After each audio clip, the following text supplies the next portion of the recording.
It's not. Our final lunch and learn. Thank you for joining our final lunch and learn of the I guess the school calendar year.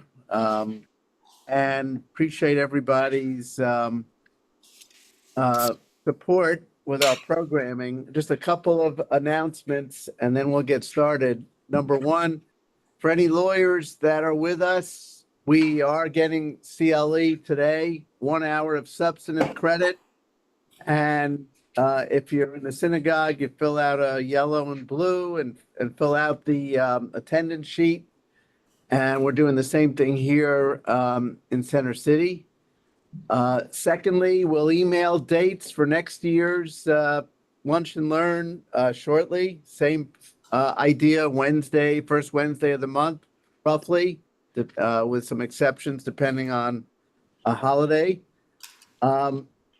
Third, there is a chance that we may be joined by phone with the mayor of Sderot, Israel, Alon Davidi. He is on his way here to the Philly office, to the Philly location, and he is going to be here hopefully by 1:30, 1:45 in person. If you can stick around, he's on his way from Baltimore. If he does call in, Rabbi Eric will work him into the discussion. If he doesn't, so be it. And I also wanted to lastly say, or second to last, that there is a handout for the session and it's being shared. You can see that. And if you'd like someone to be added to the mailing list, let me know. If you'd like someone to be subtracted, that's possible too. And finally, I just wanted to thank our rabbis, Eric and Andy, who each month collaborate on content and on topics. There's nothing in their contracts that says they must do lunch and learn. At least I didn't put it in. So it's a privilege for us to have their participation, both whether it's downtown or at the synagogue. And we're very fortunate to have another year of some great content. So Eric, thank you. You have the floor and appreciate what you do. Thank you, Len, and thank you for everyone for, first of all, for being here and for working with the hybrid setup. When we got the feedback, we did a survey last year about where to be when, and it was pretty evenly split between people who are downtown and people who are here. This had originated as a downtown outreach, but obviously post-COVID, we people's working environments and setups have significantly changed, and so this is the way we're doing it. I'm also grateful for Rachel, who's behind the scenes and helping, because the hybrid teaching hybrid, especially hybrid of 2 live locations and also an online location, is incredibly frenetic. We don't know where to look. I'm doing this all over the place, but I think we've made it work this year. I started just by putting the dates that are at the bottom of your source sheet. If you have a source sheet, these are the dates for next year. I'll call your attention just to a few things. If you're one of those people who just goes on Outlook and says, mark in the first Wednesday of every month, you're going to be a little bit off next year, in part because the entire month of October is high holidays, so there is not a meaningful Wednesday or really frankly other day that we could do it. Right. But we'll start in September. We'll skip October. Actually, I think that Wednesday is Erev Rosh Hashanah. The first Wednesday is Erev Rosh Hashanah. So I'm planning on being slightly busy that day. And so we'll skip October. Everything else is fine on that, and then we can is it? Yeah, that works. Yeah, I had that right. Yeah, you had that right. Got it. And then the only other one to call your attention to that would be an exception is January, because I love you all, but New Year's Day doesn't feel like a very appropriate day and that is the first Wednesday of the year. So we'll just go to the second month on that. And Rabbi Markowitz will be with for some of the sessions, and I'll be here. And as important as it has been to the goal here has always been to sort of say where are people's minds and how can we look at that thing through a Jewish lens. And this year has been particularly fraught with that because the Jewish lens has both been where people's minds are because of everything going on in Israel. And so this has been a different, I would say, a very different year in terms of this, because the rip from the headlines has virtually always, there's never been a week or a month that has not had something going on in Israel that is taking the forefront of our hearts and minds. And so it's an odd prayer to say, but maybe next year things will be quiet enough that we can expand beyond that focus. And today does that a little bit, in a sense that one of the things that I think is true certainly in the United States and also in Israel right now is, after a time that has been one of significant trauma and one that has forced us to deal with significant sort of disillusionment in our societal structures and our societal institutions, the question I'm asking today from a legal and ethical standpoint is, how do we restore faith in institutions that once we assumed were the pillars and the real substantive way of sustaining our world, things we could rely on? How do we restore faith in those things after that faith has been shaken? And I'm gonna name a very incomplete list of societal assumptions and structures that have that might be in the back of your head at this time, that certainly for good reason in many cases, and these, as is characteristic of me, span your potential political outlooks, right? So the confidence in the Supreme Court, which used to be, of all the three branches of the government, by far the most, even just 10 years ago, even 8 years ago, by far the Supreme Court had the highest level of confidence when polled relative to the executive branch, which is sort of crystallizes on one person's approval rating, and Congress, which has been the basement dweller for about 2 generations now. The Supreme Court had been remarkably high in consumer confidence, as it were, societal confidence, and that over the last certainly decade, but even less, has dropped significantly for any number of reasons, and some of those that have come out even in very recent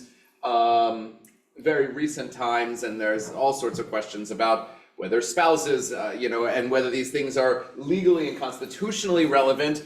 They probably are not, but also whether appearances mean something. I can tell you, as someone who is a public figure, appearances mean a lot, right? And I will publicly acknowledge my wife and frankly my children for enduring that collateral burden of being married to a rabbi.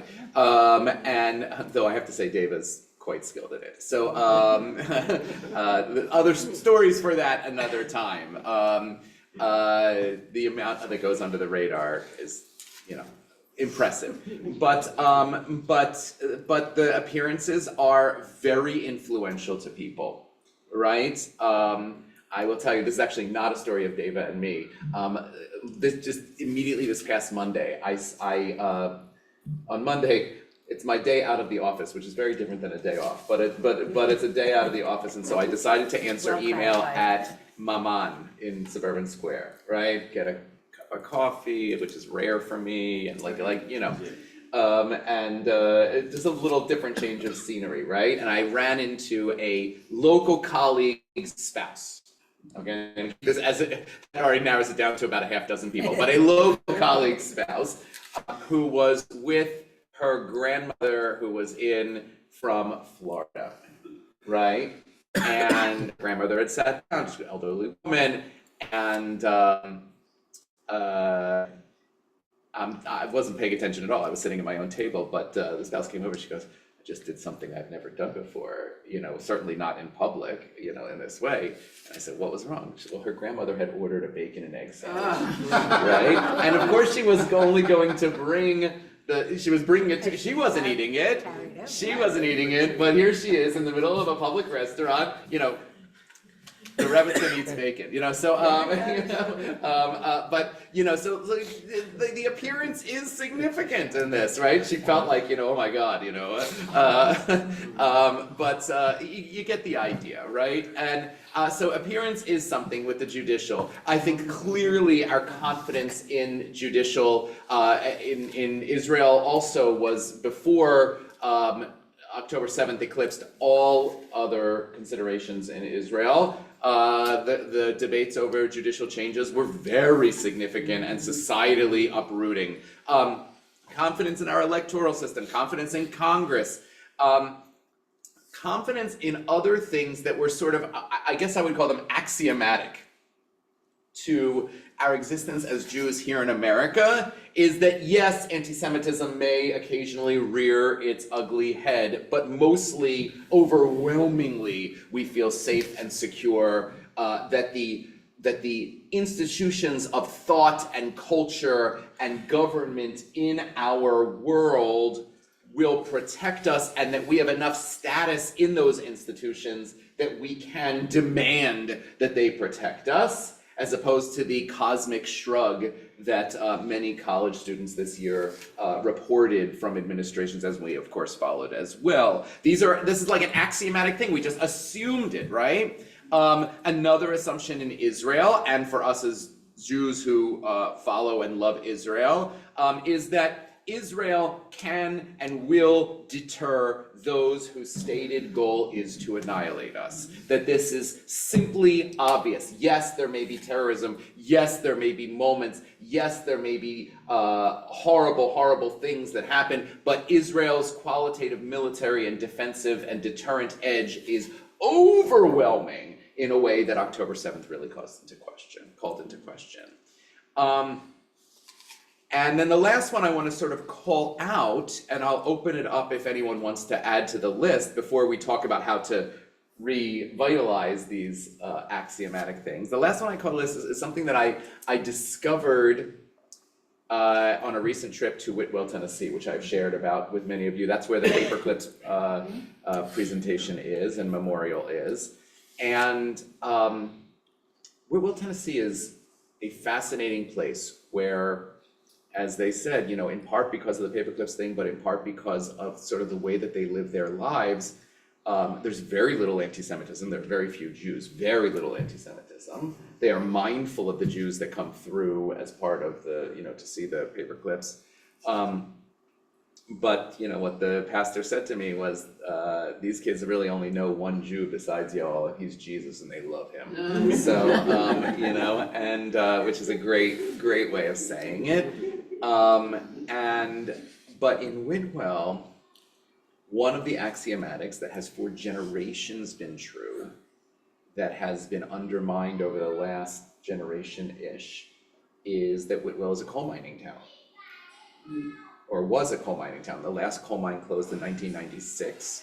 And so the middle schoolers who were running the Whitwell, their grandparents all worked in the coal mines. And yes, they are mindful that there are people outside of Whitwell who are concerned about the environmental impact of coal, and that's not to be denied, but the net result has been a real dissolving of the way of life, the sort of Appalachian way of life in Whitwell. It's gonna be a challenge.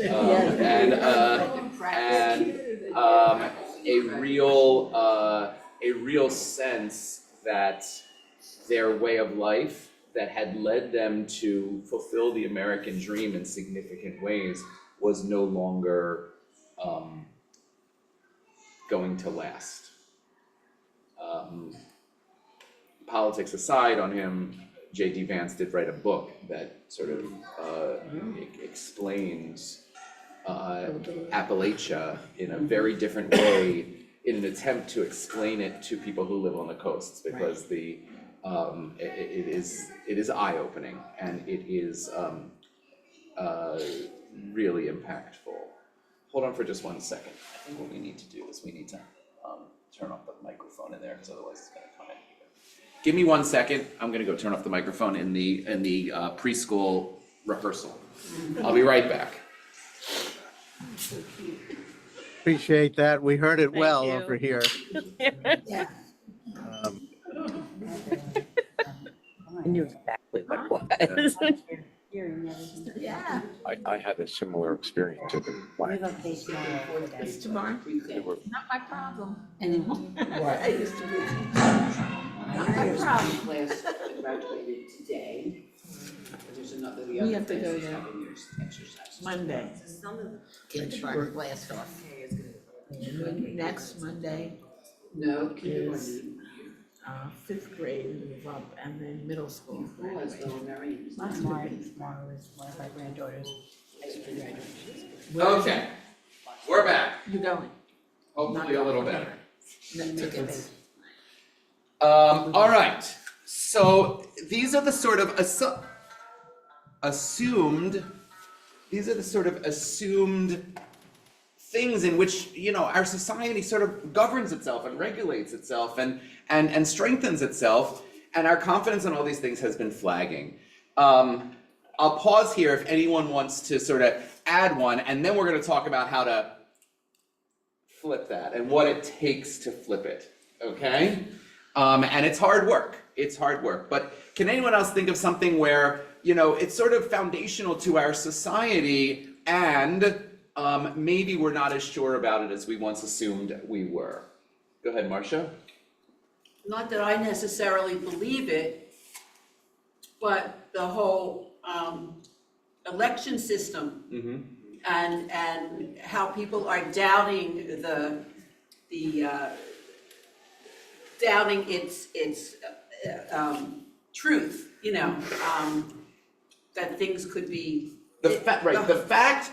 The interesting and characteristically apolitical piece of this, non-political piece of this, is that people on the far left and the far right seem to only agree that on one thing, and that is that the institutions are not reliable. Right. Right? And so regardless of where you may stand on the moment of January 6th, for example, but even beyond that, the fact that there are people who are calling that clear progression into power from one administration to another already makes everyone, regardless of your politics, a little uneasy, right? Fair enough. Anyone else want to share? Go ahead. Yeah, I think, particularly here in the States, the police, security for us in the past 20 years or whatever, I mean, when I grew up, a police officer, you would always go over and you had no fear.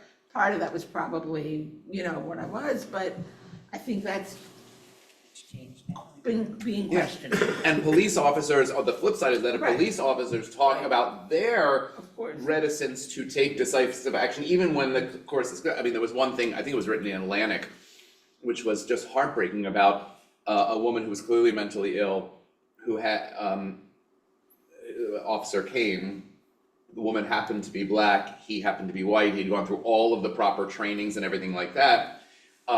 She had a knife, and there was a gun in the house, and there was a kid who had barricaded himself into like under a kitchen sink, so he knew it was a kid in the house, right? Right. This woman was threatening the life of a child, but there were 15 cell phones out Right. filming this, and he knew that he tried to talk her down, and he eventually, after an hour and a half, did talk her down. That was the end of the story. But that can go sideways any other way, and that is a clean shoot. If a woman is threatening, regardless of whether it was a knife or threatening the life of a child in that house with a knife and a gun, you know, that is, but you get the idea that it's on both sides of it. It's on both sides of it. Eric, we have a comment here. Great. Let's get Audrey here, and then I'm going to go to Okay. I'm Mark. going to go to Zoom and Philly. Go ahead. Something I'm deeply disturbed at having lost confidence in is the veracity of the news. I find that so distressing. Right. So what I just said was the veracity of the news. The news has become what the news for a long time has been in Britain, right? Which is that you pick your newspaper, and that lets you pick your news, right? But I remember even 10 years ago that was not the case, right? Certainly 20 years ago that you know.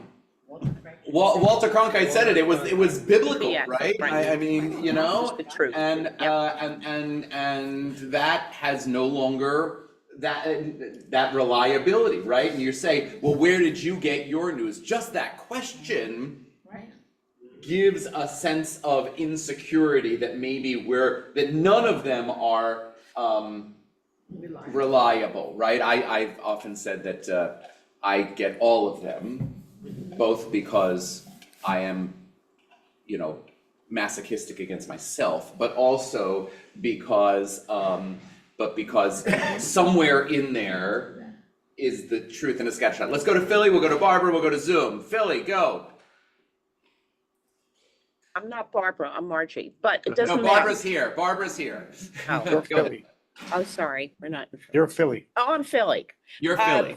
I completely agree with the news. I would add social media and technology as is a institutional challenge for people, but I'm also going to add education. I think we, to some degree, I certainly have lost my faith in the ability of education to educate versus indoctrinate. And I see that on college campuses. It's very scary, particularly we're talking about, not my terms, the elite colleges where we see such rampant anti-Semitism. So the school system or the education system as an institution to me has been threatened by a lot of factors we've talked about. And it doesn't have the stability and the security that we once thought was there if we educate our children. I mean, that's fair. And thank you also for adding the social media. The idea that anyone can be Walter Cronkite these days, if you get enough clicks, is a real difficulty. Anyone on Zoom want to say something? I'll stop the share just so I can see if anyone, you can just, if you're on Zoom, if anyone wants to unmute yourself. All right, we'll give it to Barbara. 20 years ago, Fox News was already having a very different take than you heard I could say for a decade, I woke up to NPR, and every evening I was listening to Fox News. And it was almost hard to believe they were talking about some of the same things. This goes perhaps in modern time, because I can think back to 1968, and there were problems with how people looked at police officers. But for modern times, like in our time, we may go back to the 2000 election, and with Al Gore and Bush, and what happened in the counting of the votes. This may be, in a sense, where the real split in how does one report the news began, and how one listened to which paper did you read, and what did you listen to? And you had Rush Limbaugh on the radio. And you can go back, 6 more years to 94 when the Tea Party came to power. But if you're looking at the news, 20 years ago is not long enough. Fair enough. That's all. Fair enough. Barbara, do you want to say something? Yeah, I wanted to take Audrey's and Susan's points a little further. When I was in elementary school in New York in the 1960s, we were allowed to report current events from some papers, but not from others. Oh yeah. I didn't know that. Not the New York Daily News for sure. And the disillusionment isn't anything new. My grandfather, who died in 1968, frequently read literature from the party with which he wasn't affiliated, saying, I already know what I think, I need to know what they think. Yeah, fair enough. That requires tough stomach at times, right? Oh, yes. So here's what we're going to do. We're going to pause here. Thank you for sharing. I think that all of these are ways that we can feel a little unsettled in our societal structures and things like that. And now I'm going to talk or work through with you a number of situations going back biblical and certainly rabbinic as to what happens when we are working to reassure and restore our faith in these systems. So this is the part where we say, there was a chat here, hold on one second. Something about Calling it 1:15. Okay, good. All right. So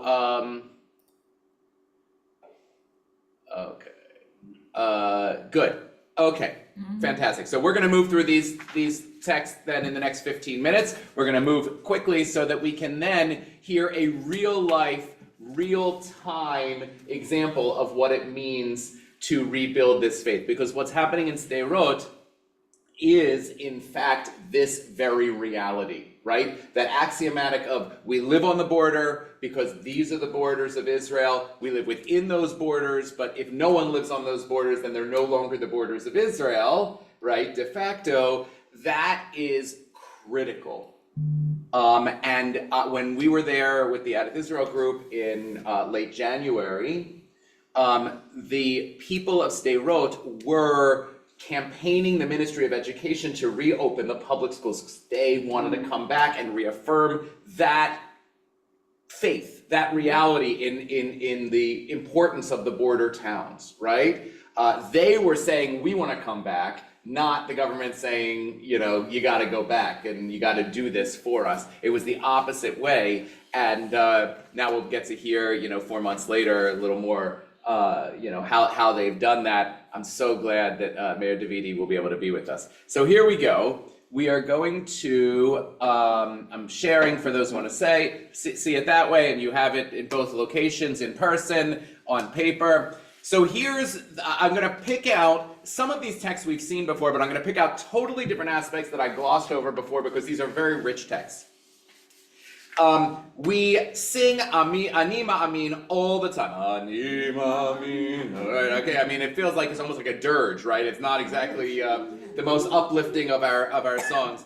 Though I will tell you that there is a Jewish camp version of this that is like it might as well not be the same song, and it just gives you a sense that you can sing this song because it's just not happening, that things will get better. Ay, ay, ay. Or you can sing it as they sing it when they're kids in camp, which is Ani Ma'amim, Ani Ma'amim, and it's like I'm like, wait a minute, is this the same words, right?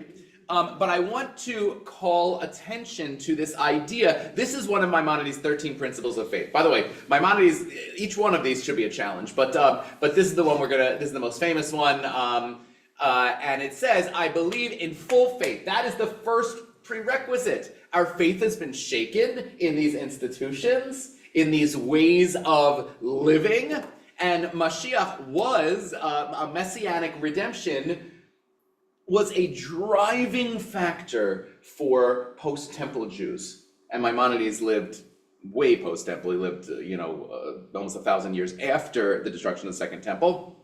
And, but this idea that we will be restored as a people was axiomatic, right?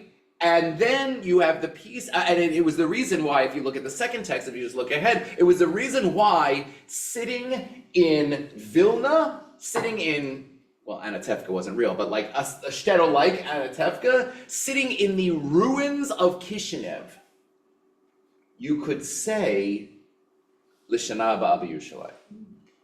You could say next year in Jerusalem. Because you held on to it. Right now, when we say L'shana, like at my Seder, when we say L'shana haba b'Yerushalayim, at my Seder, like almost every year, I feel quite blessed in being able to say this, almost every year, it's actually true, right? that I'm going to put my feet in Jerusalem, right? But those words could not be more different when you are sitting after a crusade, right? It totally, think of the audacity of that hope, right? Of that belief, right? To say, no, couldn't be worse right now. We're barely eating potatoes. Ground is frozen and it's a late Pesach after a leap year, right? In Galicia, right? But next year in Jerusalem, right? And that goes back, if you go back to the first text, the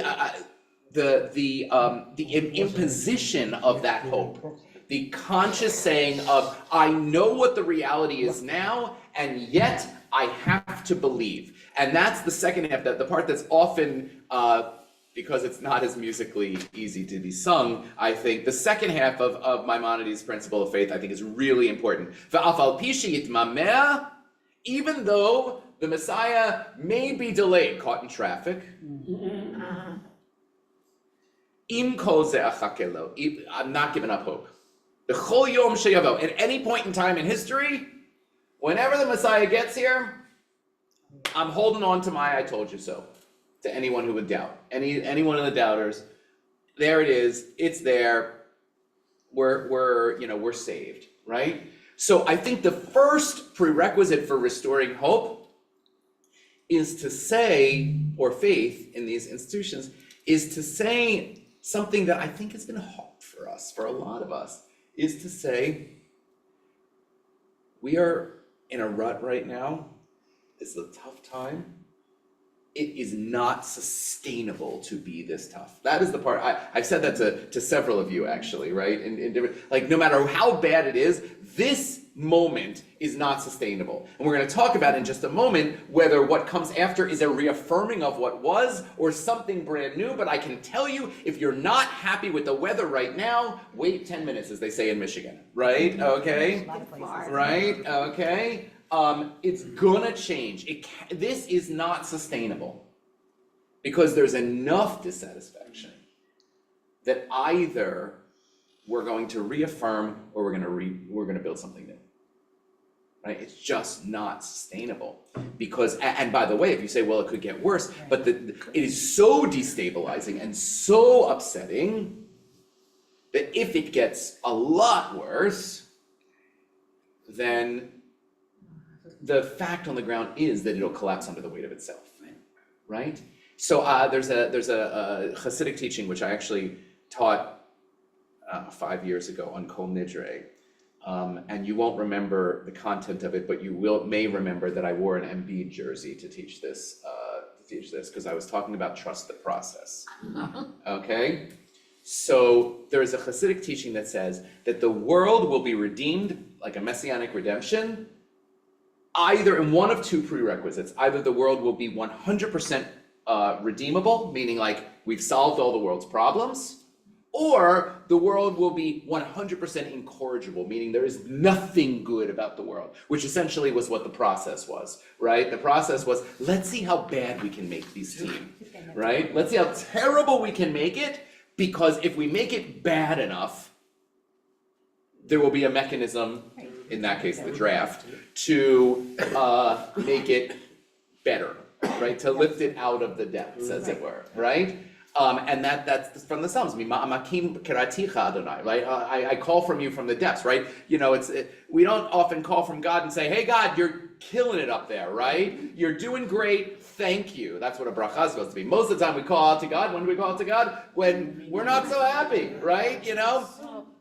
Go ahead, Diane. No, I just said help. Yes, you can say help, right? And so this Maimonides says you just have to enforce a sense of hope. And so, like, in some ways, one of the prerequisites for building things back up is to say it can't stay like this, right? And I know that something is going to be different. And then we say va'afal pisha, you know, even if it's delayed, bechol yom sheyavo, anytime. And then we name that time.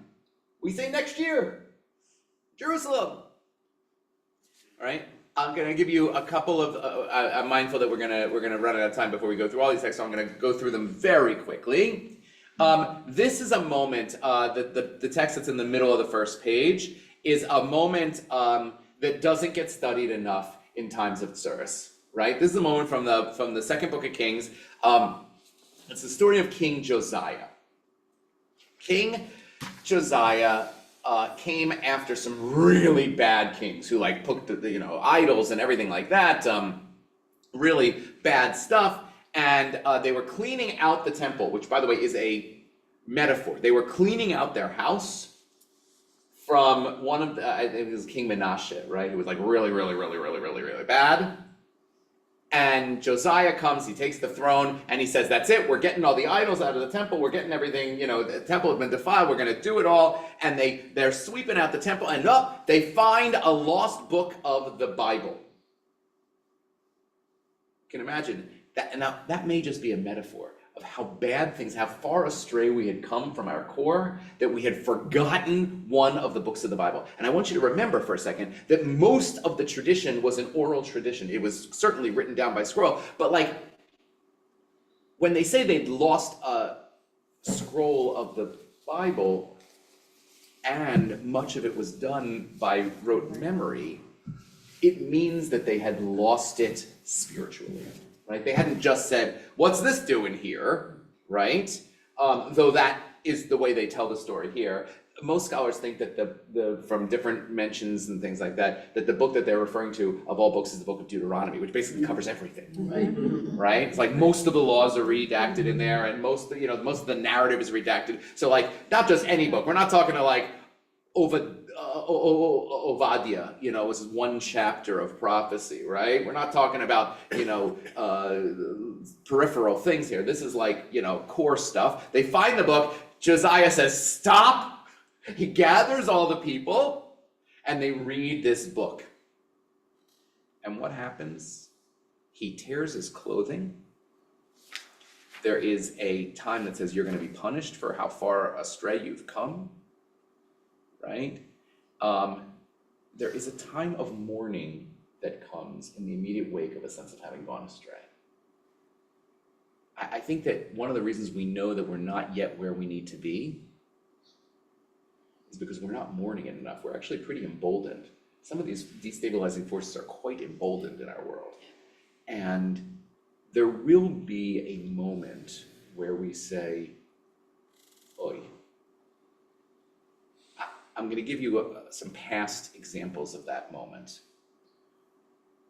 After Rabin was assassinated, there was a real reckoning in Israel. After Watergate, in terms of confidence in the government, those words of President Ford that made him very unpopular, we want an end of this great national nightmare, right? Those words showed incredible leadership, even though it may have lost him the election, right? And I think in Israel, there's a real question about that. There's a question amongst the left of if Prime Minister Netanyahu were to retire, would the left allow him to do so, right? Watergate style, right? End this great national nightmare. I don't have an answer for that, but I think this is part of the issue. So the last thing I want to take you through are two stories that we have learned in this context before. And one says that we need to uphold an existing structure, and the other one tells us that we need to build something brand new. And both of them are, I think, very illustrative at this moment. And I'll do this very quickly because Mayor Davidi is going to come on. We're not even going to go through this whole text. There's a debate, just suffice it to say, there's a debate over when Rosh Chodesh fell. And this was a big deal because it is when you can, in this case, it was about when Pesach fell, but also it could be when you have to fast on Yom Kippur, which is later in the story. Anyway, witnesses come, they say that it's Rosh Chodesh. It's clearly not Rosh Chodesh because the next day, there's moon, and like, that doesn't work that way. The whole new moon is no moon, right? Okay, and so basically Rabbi Yeshua says, Rabban Gamliel accepts the witnesses, and Rabbi Dosa ben Horkinas says, it can't be. It just makes no logical sense. And clearly Rabban Gamliel is wrong. But Rabban Gamliel is also in charge. Okay, and he has a reputation of being, what's the Talmudic word? A jerk. Okay. Okay. Now I'm on the back side of the sheet, right? This is the continuation of the story, and Rabban Gamliel says, in character, says, I'm going to show you how right I am. You have to show, Rabbi Yeshua and Rabbi Dosa are the two that are against Rabban Gamliel. You're going to come to me with your wallet on Yom Kippur, and you're going to do it publicly, because then you will have acknowledged publicly that I am in power and you are not. And anyway, they're so terrible, I'm going to break Yom Kippur, etc., etc. They find Rabbi Akiva. Rabbi Akiva says, do what Rabban Gamliel says. And they said, but he's wrong. And they said, and Rabbi Akiva says, I know he's wrong. And they said, well, why would we do what he's said? It's a wrong day for Yom Kippur. And he says, here's the deal. He's in charge. And now I'm skipping about a third of the way down. It says the following. It says,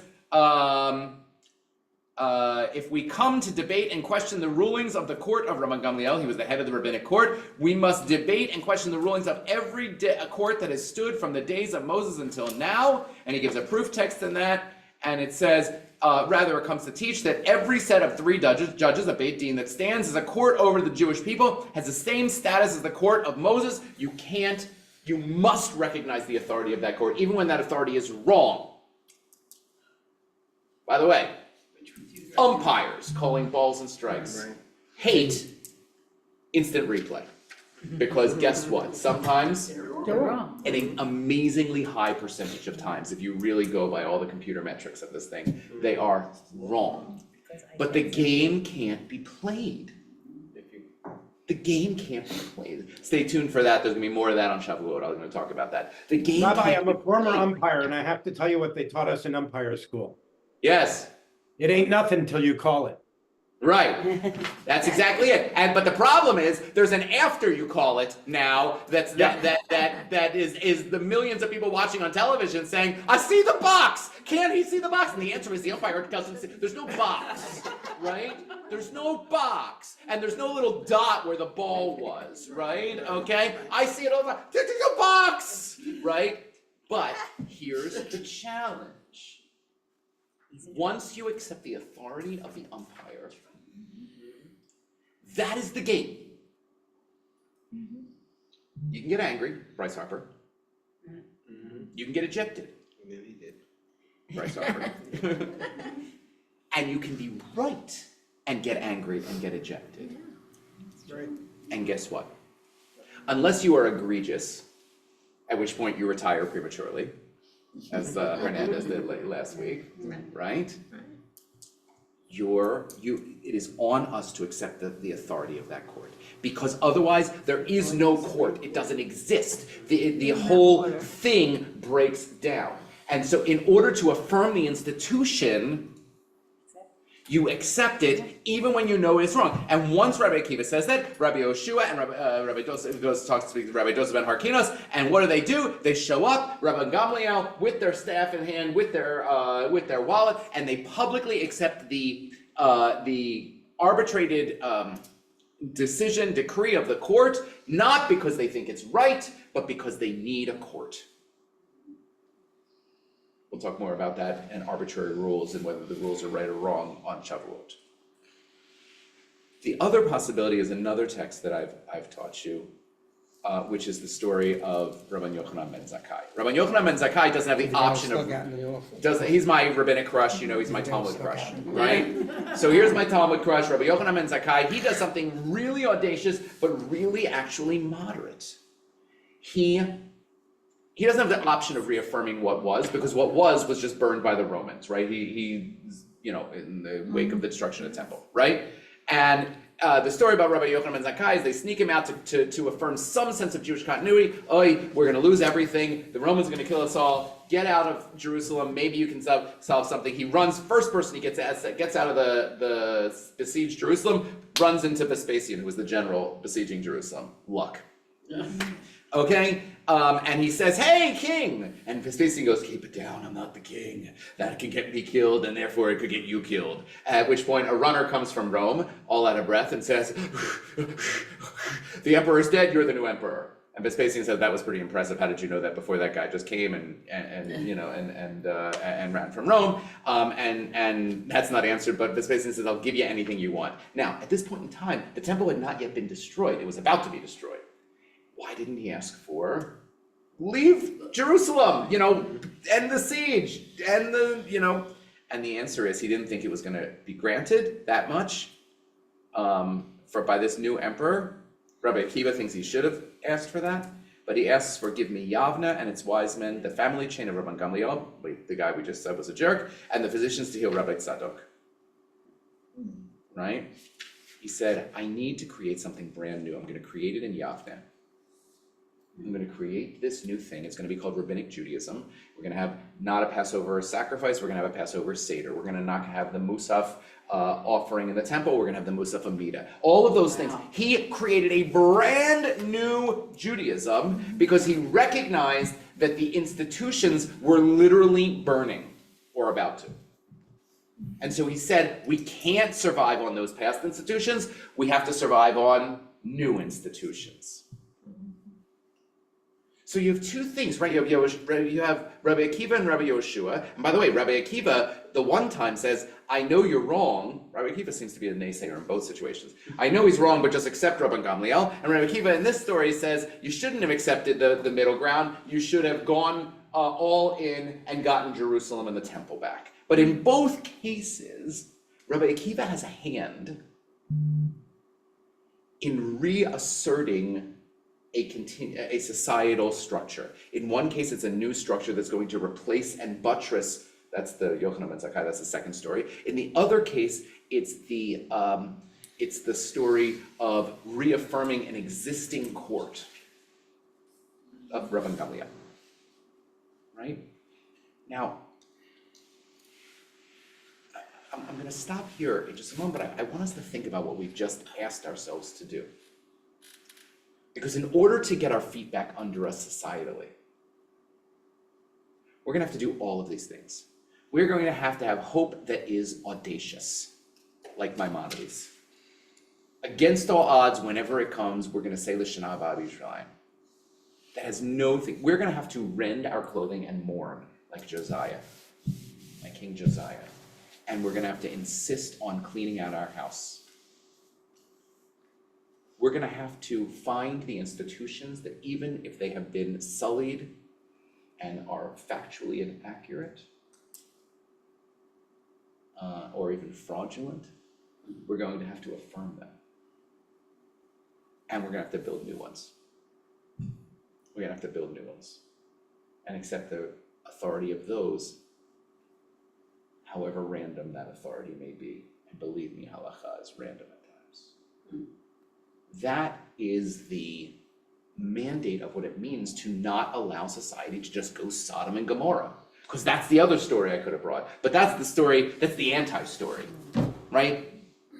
Where there is so little redeemable that the whole thing collapses under its own weight. We're trying to avoid Sodom and Gomorrah. And that means that sometimes we have to prop up things that are highly imperfect, and sometimes we have to build new things, and all of the time we have to recognize and have the humility that we have come far from the ideal, and we have to rend our clothes, and we have to do tshuva, and we have to fix it, regardless of whether all odds to the contrary. Okay, so I'm gonna stop talking. I wanna start this time with Zoom, because Zoom was third last time. Anyone wanna say something? Rabbi Eric, I think we have the mayor on the line. You do. Fantastic. So here's what we're going to do. We're going to stop our conversation. Mayor, toda lecha. Thank you for being here with us. Last time you were with us, you told us what was going on in Sderot. This time, we have just learned some text of what it takes to rebuild something that has undergone a real trauma. And so we would love to hear an update on what you have done. The last time I was in Israel and in Sderot, the residents of Sderot were campaigning to reopen the public schools and come back in mid to late January. Tell us, give us more. I talk a little bit about what's going on in town. Hi. Yeah, I'll hold it. We're having trouble hearing. Hello, you. everyone. Hello, go ahead. Okay, if you listen to me, so my name is Alon Davidi. I'm the mayor of the city of Sderot. I'm actually the mayor 10 years, and I just want to share with you, I come to United States, to New York and Philadelphia, to speak a little about what's happened in the 7th of October, and especially after, and what's happened now, and what we want to do in the future in the town. So actually, if I can share the detail about 7th of October. 7th of October, 16 terrorists of Hamas come into the city in the early in the morning after we hear the alarm system, the red color, and we wake up very early in the morning, 6:30 in the morning, when Hamas make a big attack of missiles to the town, and everyone need to go to the shelter. Everyone need to run very fast from the bed for 15 seconds to go to the shelter to protect themselves. But no one understands that it was, one of the stages that Hamas made this morning, because they used with these attacks of missiles to come into the city, and actually I was the few person that been in the beginning of the attack. After a few minutes, I called to my secretary, municipality man that in charge about the security, and we go and drive in the city. Actually, in the beginning, we don't understand that it's beginning attack on the city. But after a few minutes, when we come to the emergency room and see in the camera, we start to show all the picture of the tender with the terrorists that come from few roads to the city. And we called to the volunteer unit of the security of the town, but it was nothing, because it was something like 8 people, and the terrorists come inside the town and start to murder people. In the end, they murder more than 70 people in the city and surround the city. 37 of them was from the city of Sderot, and it was very, very tough, because I need to take care that no one go to the street, and we make all the message for the people and on the telephone. For actually 24 hours, it was more. And we have some miracles in this day. A lot of hero people that decide to try to save people and take care about people. Me and myself do those things. And actually, we have a big lucky, because the terrorists decide to conquer the police station, and because that they go to the police station, kill a few police people, but in the end they been inside the building. So it was good for us to attack them, and for after 20 hours, we make a control about the station and kill all of them. But imagine that the 60 terrorists decide to continue to go around the city. They murder a lot of people, more, I think hundreds of people. So after 2 days that the people of Sderot need to be hide in the shelter and not get outside, after 3 days we understood that we kill all of the terrorists inside the city and surround the city. From that moment, we started to evacuate all the people from the city, more than 30,000 people, to to 5 months. It was very, very, very tough because it became to be a municipality that take care about the needs of the people, not inside the city. We go for many cities all over Israel. We actually went more than 120 hotels all over Israel. We create a system of education, schools, kindergarten, community center. The welfare system work inside the hotel all over Israel. The resilience and the post-trauma system that we work with the post-trauma. And it was very, very tough to deal with that. After 5 months, we decided to open the town from the beginning, and from March, the people, most of the people are in the city, 80% of the city, and it's very, very tough because the people that now live in the city, they are in the middle of war, and because Hamas, because the IDF blow Gaza many times, and the children and the babies hear all the booming, and beside that, Hamas continue to send a lot of rockets to the town.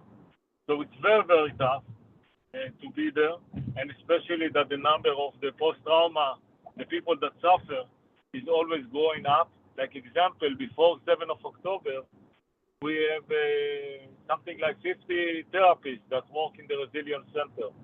Now we have more than 200 therapists, and it's not enough. And because that,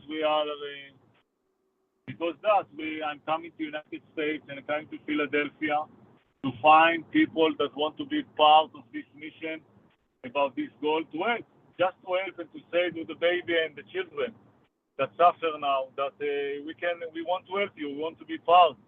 We know that you suffer, you know that you are in the front line, and we know that even the war will stop. They continue to suffer from the post-trauma, and we want to give them the best treatment that we can wait. And because that, we build now the Resilience Center. We build unit of resilience. Each one of the school, we have 20 schools in the city, and beside that, we have many family.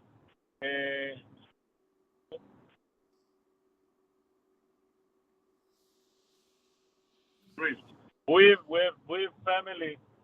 More than 30 brave family that we want to care about the life of the children, the babies, and the family to help them. So that's all. We hope that everything will be okay. We hope that the government will continue to order to destroy Hamas and finish with Hamas, and we pray that the hostages will come back to their home. But we are part of the war, the citizen of the earth. We are, in the end, we will be there.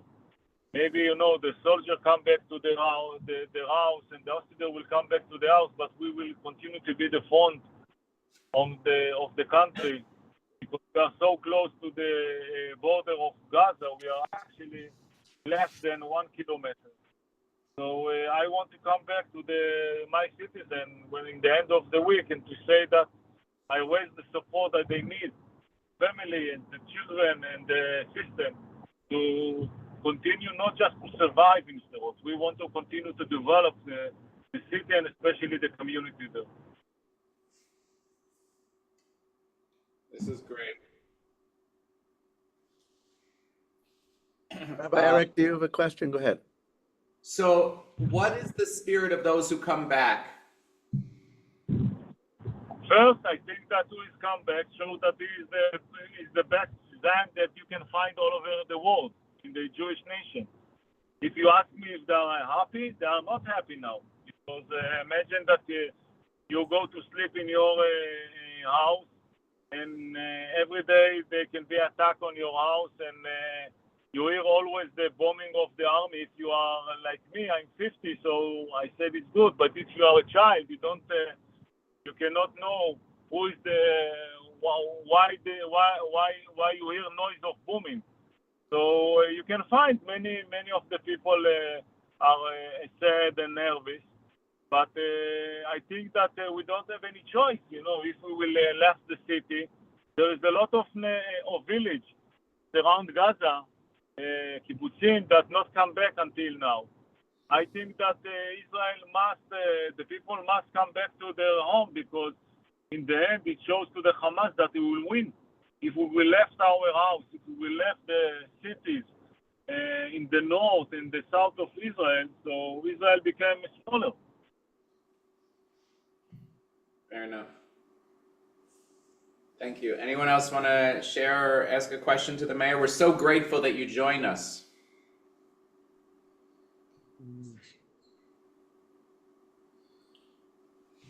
I've put on the QR code for those who want to help as well.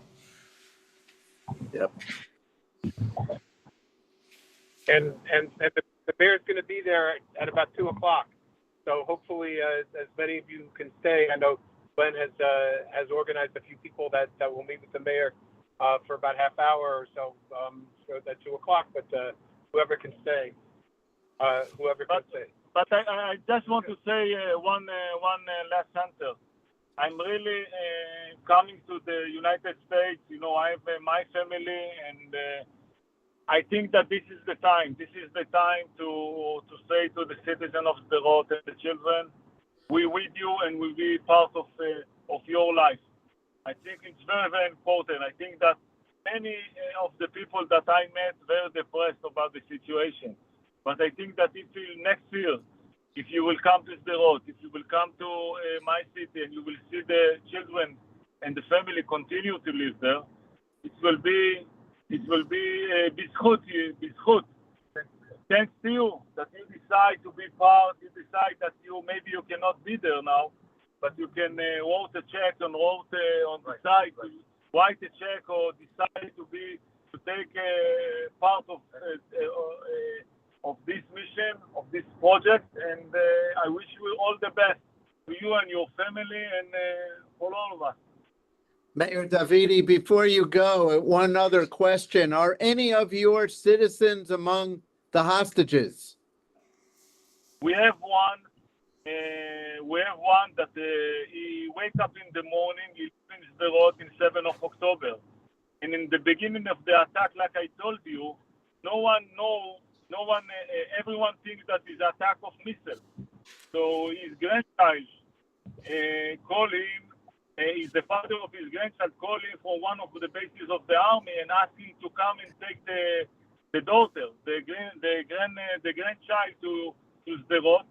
So he started to move with his car and left the city of Sderot and moved south.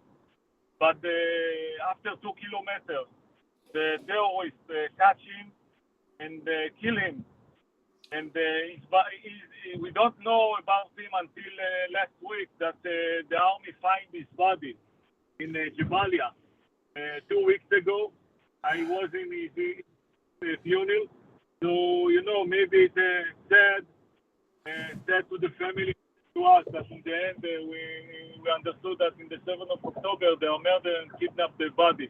But we really pray for all the people that been there, that everyone will come back live. We hope and pray to God to do it. We are mindful of our time for those who have to leave. Today is, of course, Yom Yerushalayim, which commemorates a much more heady and hopeful time in the history of Israel, and made the possibility of L'Shana Haba B'Yerushalayim actually something that was much more imaginable. And Mayor, we're so grateful for the good work you are doing. And we send you chizuk, and thank you to everyone. Have a good summer for those who we only see on this monthly gathering. We will be back in September, but thank you. And I want to leave you with the lesson that the assumption of our teaching and our learning today is that however we do it, even though it may feel like it's a long and arduous journey, we will rebuild, we will dance again, we will have moments again of joy, even amidst the hardship. So that is my bracha for us all at this moment. And just take care. And today, Chag Sameach, because it is in fact Yom Yerushalayim. Thank you. Thank you. Take care, everyone. Okay, see you soon. Plan